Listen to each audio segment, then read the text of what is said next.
So I probably just found one of the best monk builds inside Trial of the HORDES.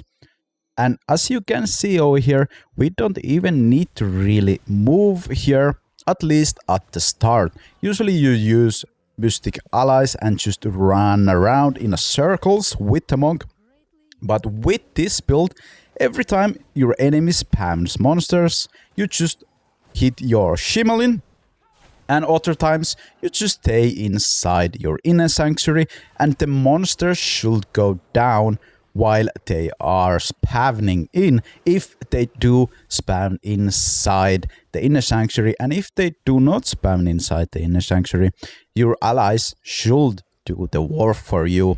And if you just are scared that you need to go there, you can just go there and kill them with your Fist of Thunder, but we don't basically use your primary attacks at all. We just try to avoid getting hit at all cost, and at the 1 minute mark we kinda need to start moving, but some people do already go down at that point because we are sending a lot of enemies to the enemy side, because we are getting these monsters down almost instantly, at least at the start. At the 1 minute mark, as you can see here, it starts to be a bit harder to actually do that, but we are just trying to avoid all the damage and keep the inner sanctuary inside there, making our jobs just so much easier. The only thing you should avoid and care is the boss's jump attack, and after they jump they will do a combo attack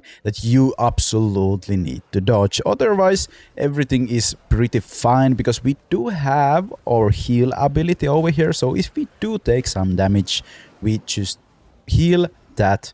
And we also have the potion if you do get a lot of damage. Sometimes you can lose and just die because monsters will span walls on top of you and the bosses jump on you, and there's not a lot you can do against that anymore.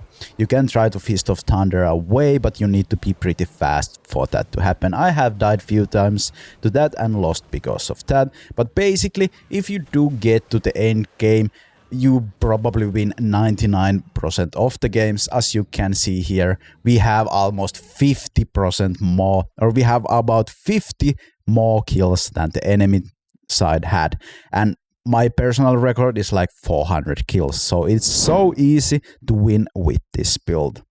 But you probably also want to know what we are using. So we're using Fist of Thunder, Mystic Allies, Wave of Light, Breath of the Heaven, and Inner Sanctuary. You probably already saw that. So the most important part is the set items and the essences we are using. So we'll start with the weapons.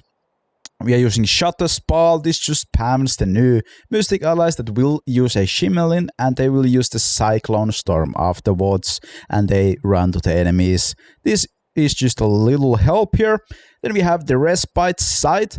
This just increases the duration of the Inner Sanctuary, so we can have the Inner Sanctuary up all the time. Then we have a Rod of Echoes just to get that Mystic Allies cooldown down, so we can almost have them up all the time. Then in this slot, you see I use Obstruction of Omniscience. You can put Twitching Palm over here if you do use Fist of Thunder to get a little bit more damage, but you don't really need anything here because we basically are not using our primary attacks or any other attack over here. Then we have Shimmelin, of course, just for the dot and AoE damage. Then we have Companion's Melody, just so we can have the Mystic Allies up a bit longer. Now here is the crazy part. We are using Bell of the Sorrow that will make the anti-dash dome. This is basically the PvP Inner Sanctuary that people are using, but with this we can have the Inner Sanctuary up 100% of the time. I didn't find other Inner Sanctuaries that could have easily 100% up the time without going heavily into the awakening slots and cooldown reduction and stuff like that. So this is just easier for everybody to use. And then we also use the Falcon's Dive to make it big enough so it fills almost the whole area where we are fighting inside there. Now, good mentions would be to use Viper's Bite if you do have that, so we get a bit more dots going on, and this does pretty nice damage to the enemies too. Now you can also use Seeping Pile. Other ones just doesn't really matter that much. Then we are using 4 pieces of the new augment set, because when we put down that inner sanctuary, it will trigger this, so when the monsters start living a little longer, you do have a bit more damage with this. You can chase this to a Issatar 4 piece if you do feel like you want a bit more damage, because we do get the movement speed, 30% of the movement speed, and that more movement speed will turn in the damage and every time we kill an enemy, and that's basically happening all the time. So you can use that too.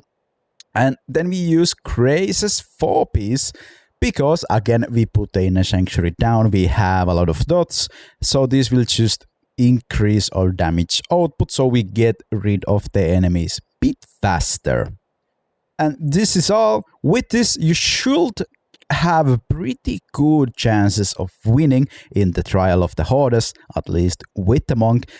I feel like this is probably one of the best, if not the best build. If you do have a better build, please let me know on the comment section, and I will catch you on the next one.